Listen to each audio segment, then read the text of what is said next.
The Tigers sweep the Diamondbacks and are winners of 4 straight heading into the MLB trade deadline. We'll talk about all of that all today on Locked On Tigers.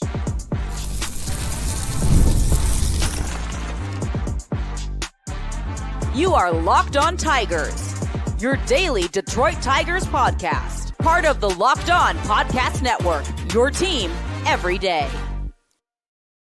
What is up, everybody? Welcome back to another edition of Locked On Tigers. I'm, of course, your host, Scott Bentley.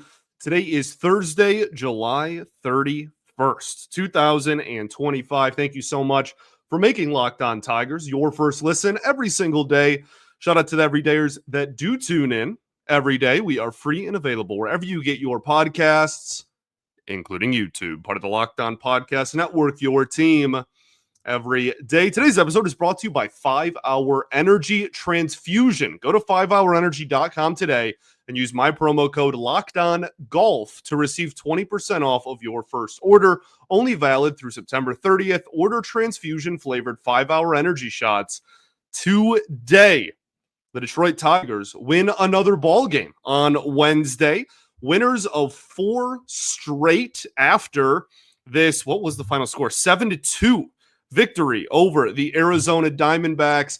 They improved to 64-46 on the season, sweeping Arizona at home. The D-backs will almost certainly go into this deadline in full sell mode at 51-58.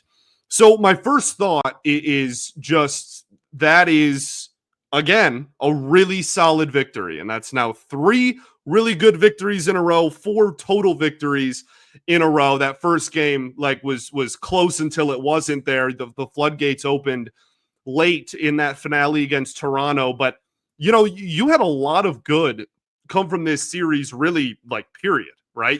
Paddack showed at least the ceiling, the high end of what he can do down the stretch for the Detroit Tigers. And the offense does a complete 180 from what it's been doing for most of July. Crushed the Diamondbacks, awful pitching staff to be fair, but did do their job against an awful pitching staff this entire series. You have Troy Melton this series, obviously again, Paddack, Kerry Carpenter returns and is raking already. The offense, again, as a whole, just a great series on the field heading into Major League Baseball's trade deadline, and that is exactly where you want to be. That's exactly on this show where we said we wanted to be on Monday, right? You want to be winning games and have all the momentum going your way as you head into the deadline, especially with teams like the Twins selling pieces off, teams like the Guardians now after all of the gambling stuff. It looks like they're going to be selling off pieces. The only other buyer in the division appears to be the Royals, and they are sub 500 by multiple games. Great place to be. At the time of this recording, the Tigers have a 9.5 game lead on the Central, depending on what the rest of the division does on Wednesday evening. I'm recording this episode before Wednesday evening. Now, you will never see this episode, and I'll just be talking to the void here if the Tigers make a big trade on Wednesday night, and then I have to re-record everything. But either way, we will be back tomorrow with a trade deadline recap. First, though, today we'll talk about this win. Chris Paddack, really the star of the show, right, is on the team for 72 hours, shows up, is added to the roster on Tuesday, throws 6 innings, 3 hits, 1 earned run, no walks, and 5 strikeouts. That 1 earned run was just a great piece of hitting with 2 outs and a man on third base as well. Didn't really get hit too hard this entire outing. His ERA goes down to 4.77 on the season. I have a lot of thoughts on what we saw from Paddack in this game, and most of them, if not all of them, are positive, obviously.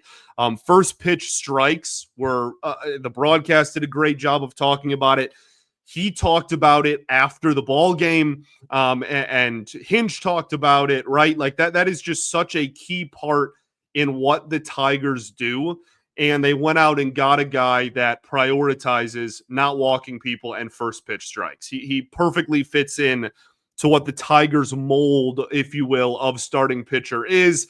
And he was great in that regard. I think it was 17 of 20 or 21 first pitch strikes for him in this game. The command I thought was really solid all outing and was really solid with his fastball, especially kind of set up the entire, outing. To be honest, like every at bat really was based around getting out ahead in the count early with a fastball and then being able to play off it from there. Then it was interesting to see his approach as well. I feel like he was really fastball heavy the entire outing, but even more so the first time through the lineup was very, very fastball heavy, even later in counts. And then the second and eventually third time when the lineup flipped over, he had to throw in the secondary a little bit more, and we saw, some of that firsthand, and it was not bad at all, right? The curve especially was really lethal. It's pretty obvious to say when you look at a final line like that and how kind of in control and in command he was throughout this outing. Really liked what he saw from him. I'm really interested in what his next start looks like. I don't want to get ahead of myself, but more time with Fetter, more time with the catchers in terms of meeting and trying to figure out what works best for him.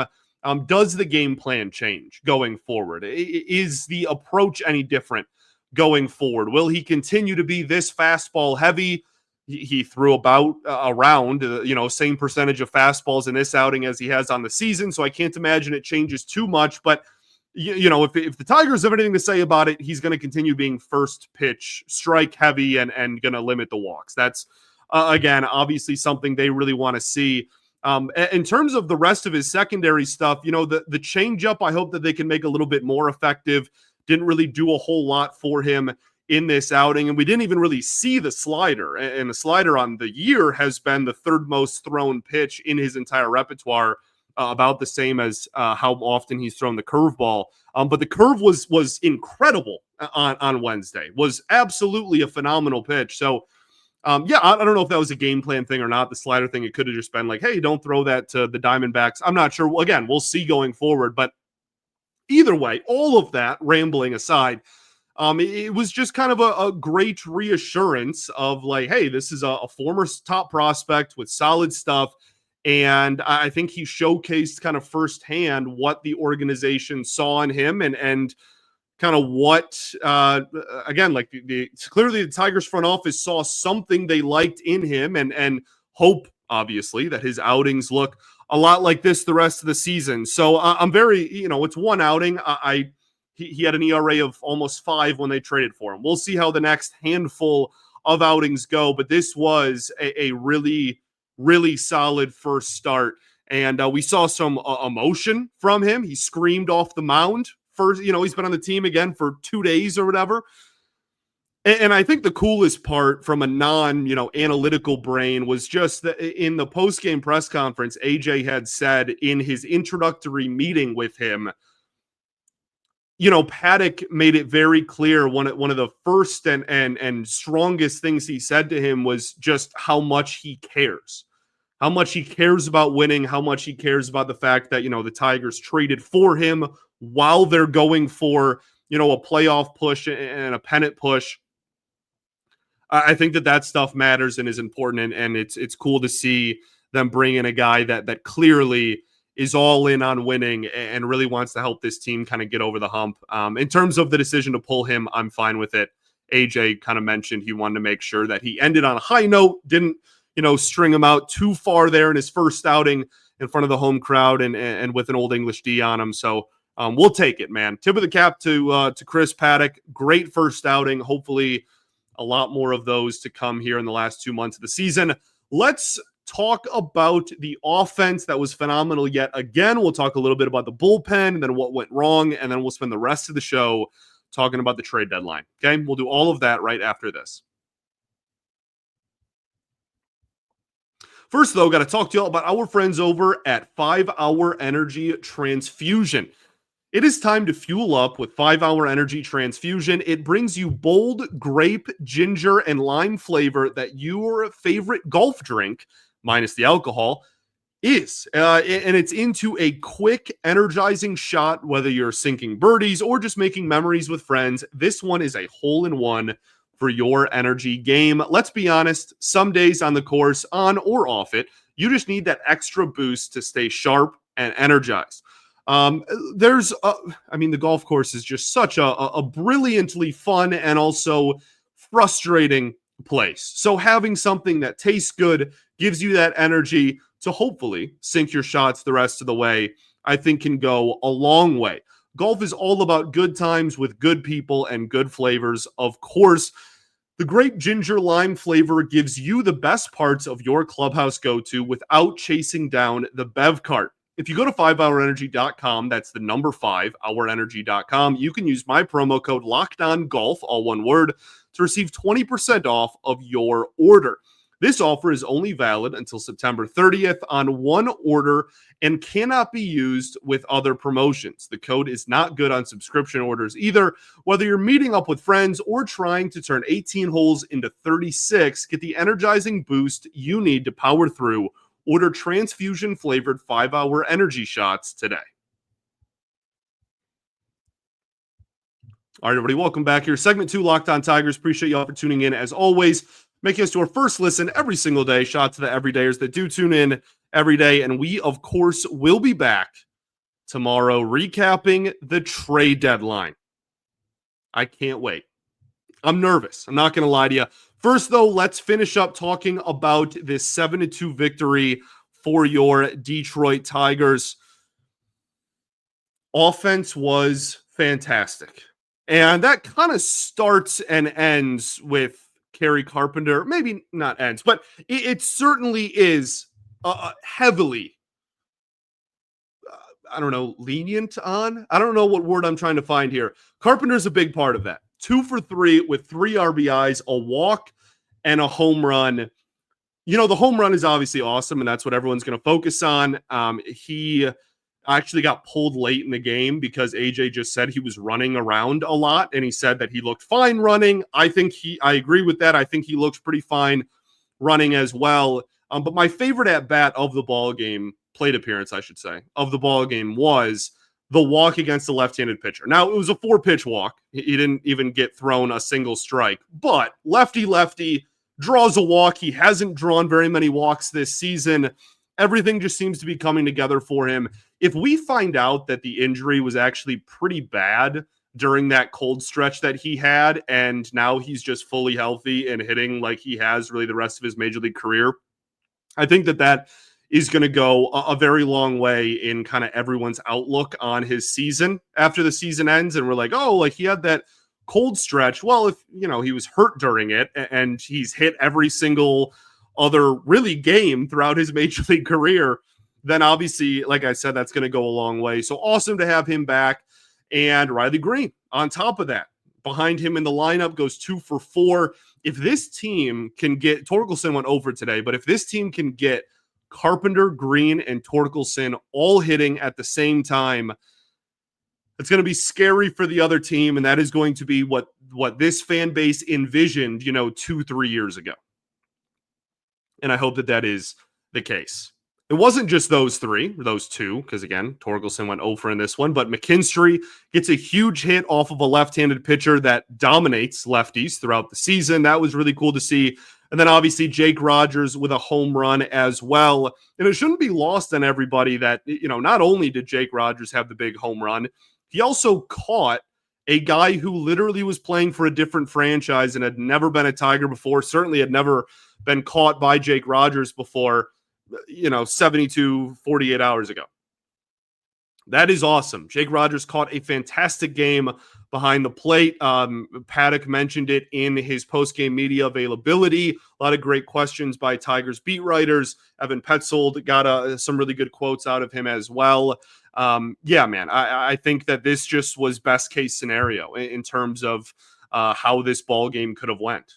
And I haven't even mentioned one of the biggest offensive contributors in this ball game was also Colt Keith, who goes 3 for 3 with an RBI. Now, he does get pulled when a lefty is on the mound, and that kind of drives me nuts. I you got a little bit of a lead, you got a cushion there. I really would like to give Keith more opportunities against left-handed pitching because he hit left-handed pitching pretty well last year and was never a platoon bat at the minors. I've complained about this a lot, but I would gladly just take three for three with an RBI. Solid day at the office for a guy that has been struggling lately. I'm sure that had something to do with the decision. Andy Ibanez also goes 1 for 2 off of lefties, and even the second, the out that he recorded, the second at bat he had, that ball was laced into the gap and just was a good play by the outfielder. Like, he is seeing a beach ball up there when a lefty is on the mound, and that is exactly what the Tigers need from him down the stretch. So the only other thing that really went right, I want to highlight the defense. I thought that the defense was really solid in this game. Javi in center field. First time in center field in almost 2 months, and he was brilliant. Zach McKinstry at shortstop. Obviously, no Javi, no Trey Sweeney. So McKinstry is going to get that opportunity, and I thought that he was excellent like he has been time and time again at shortstop. Bullpen-wise, we'll talk about Canely on the side of things that went wrong, unfortunately, but Hanafi goes 2 innings of shutout ball. He now has a 2.96 ERA on the season. Now, that doesn't account for inherited runners. He still allows base runners because he's a pitch-to-contact guy. I got a little bit squirmish there in the second inning, but he also showed his value in that he can get a ground ball at any moment, and that's why he has that sinker. I still think he has value within that.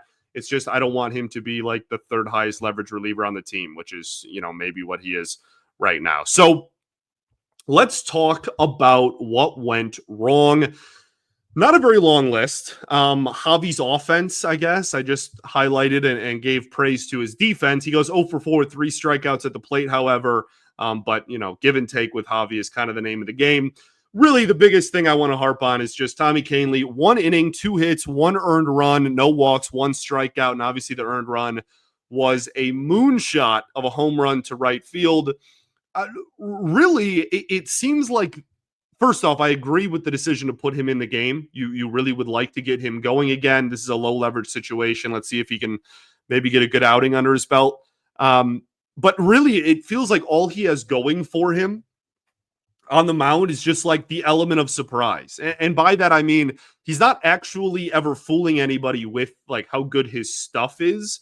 He just throws 80% changeups, and he's throwing the fastball now a little bit more than 20% of the time.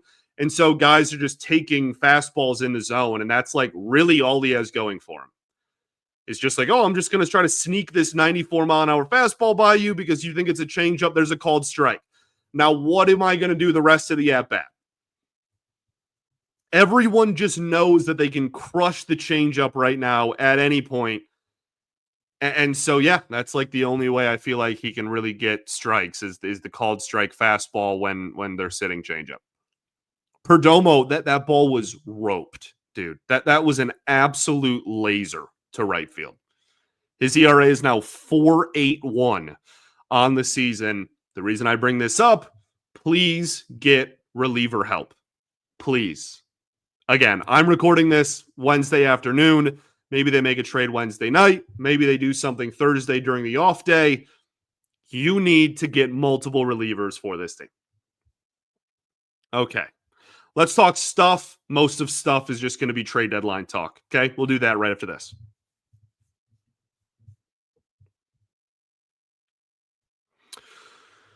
All right, everybody, welcome back here at segment 3, third and final segment of Locked On Tigers. Before we get into the deadline talk, I do want to mention Chris Paddack had a quote about the Tigers' facilities, saying that he was really impressed, directly compared them actually to the Twins facilities, talked about like the kitchen staff and the nutritionists and the coaches and everybody. And he said that it was really impressive. Let me get the exact quote up so people don't get mad at me. It's amazing what they have compared to what we had over at the Twins. And again, that was precursed by him talking about the facilities and whatnot. So, I think that stuff matters. And I put that out there. Evan Petzold asked the question that got that quote of the Freep in the locker room after the game. And, I thought it was interesting that Twins fans weren't actually as mad at Paddack. They were more upset with their own ownership group. They are very tired of the penny pitching. That's been a sign really ever since he gave Correa that contract. They've just done nothing every offseason but say they want to get money off the books. So we will see. We will see what happens in Twins land over the next 24 hours for me, but the next few hours leading up to the deadline, there's a lot of rumors swirling about them selling at this trade deadline. But yeah, like I think that stuff matters. I think that stuff matters from Detroit's perspective about how they're perceived among free agents and players that are considering being, going to the Detroit Tigers. I think it matters. Your reputation in that regard does matter. And so I think that can only be a good thing. Let's talk about all of the things I've heard so far on Wednesday afternoon and early evening here. Cleveland in division. It sounds like they are heavily considering, at the time of this recording, trading Shane Bieber. I almost said Justin, but saved it.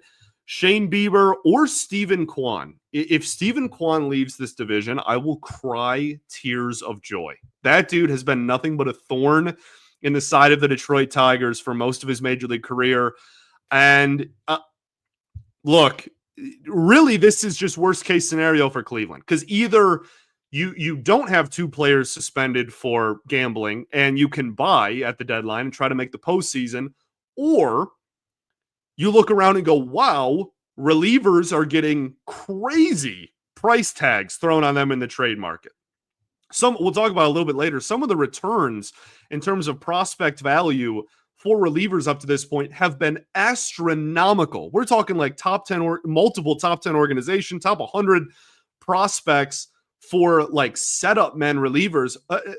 Imagine what a Class A return would look like.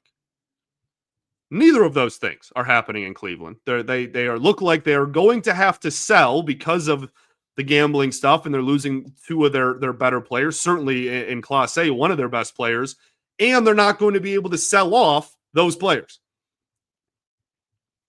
Certainly frustrating times in Cleveland. We talked about Minnesota already. Sounds like Duran is in the mix. Jax is going to be in the mix. Willie Castro even going to be on the table. The Astros have apparently inquired about a Correa reunion. We'll see where that takes us. A lot of interesting stuff within the division. And if you see Cleveland and Minnesota sell, then really your only threat in the Central is going to be the Royals. And they're, again, like I said earlier, multiple games under 500.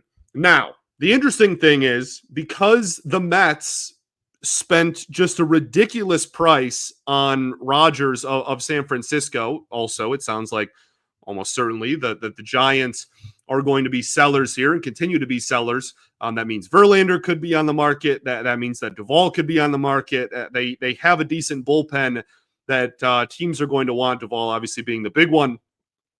But because of that Rogers price tag that the Mets ended up paying, now everybody is just like, well, we'll trade our relievers. I mean, heck, if that's the asking price, golly.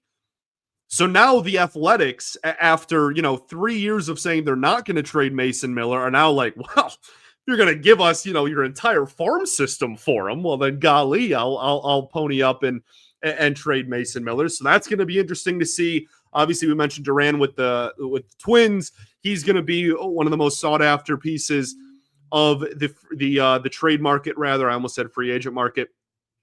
Obviously, Eugenio Suarez. He did get back on the team plane, for whatever that is worth to you. He's not staying in Detroit. That was again, I don't think he's going to end up going here, but we will see.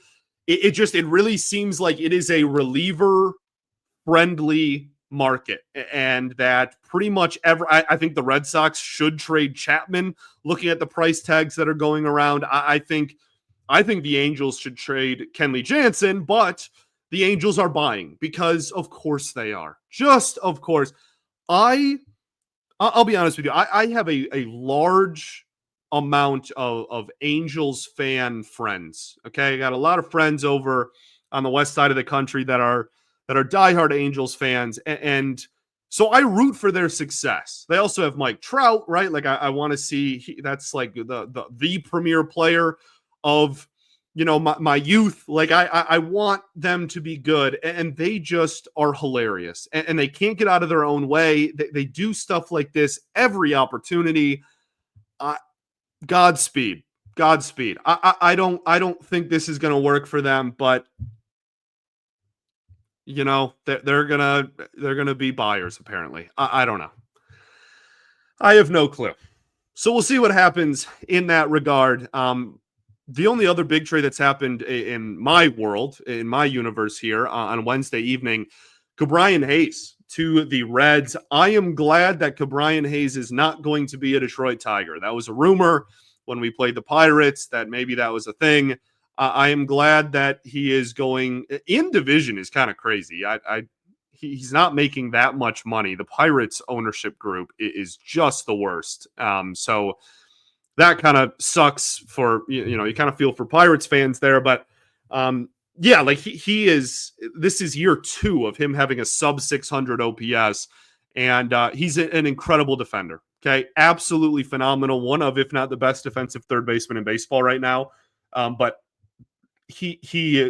this team, the Detroit Tigers, need offense. Okay. I'm not willing to downgrade the lineup right now for an improvement of defensive third base. Like McKinstry's been great there. Javi can be solid there. Like that's just not really a need. So I'm glad that that's not happening, but I still think it's a wild trade from their perspective.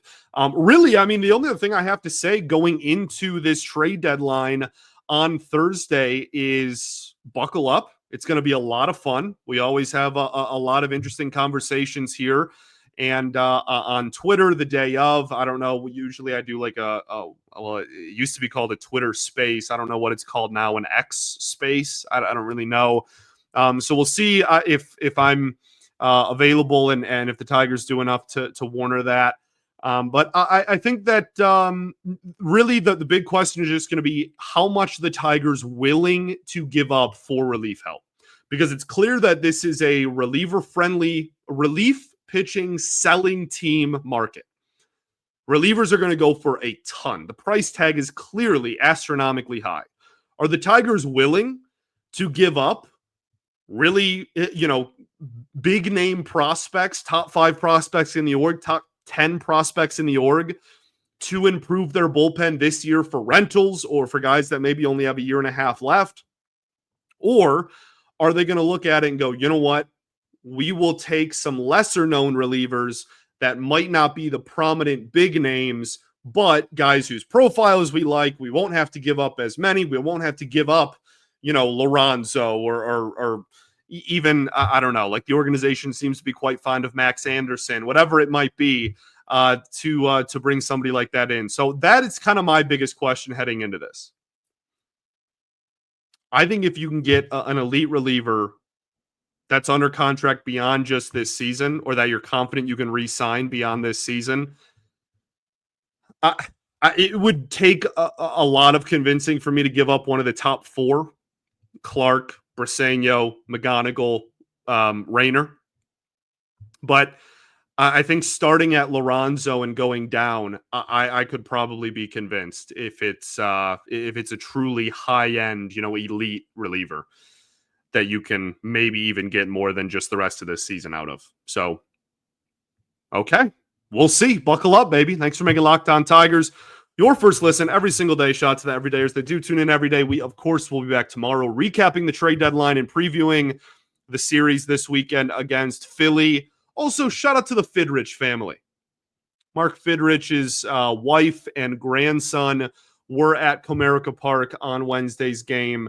Just one of the most influential players in the history of this organization, the Bird was, and just really cool to see his grandson learn how much of a legend his grandfather was, and keeping, the city of Detroit in that family's name. They don't live here, they're not from here, so just always really cool. We got to take care of our own, and the Fidrich family, no matter how many generations down the line, I think will always be because of Mark. So rest in peace to Mark Fidrich. Obviously died a little bit ago now, but really cool to see. Okay. Happy trade deadline day. Peace and love. Going to therapy's dope. I'll catch y'all tomorrow, baby. Go Tigers.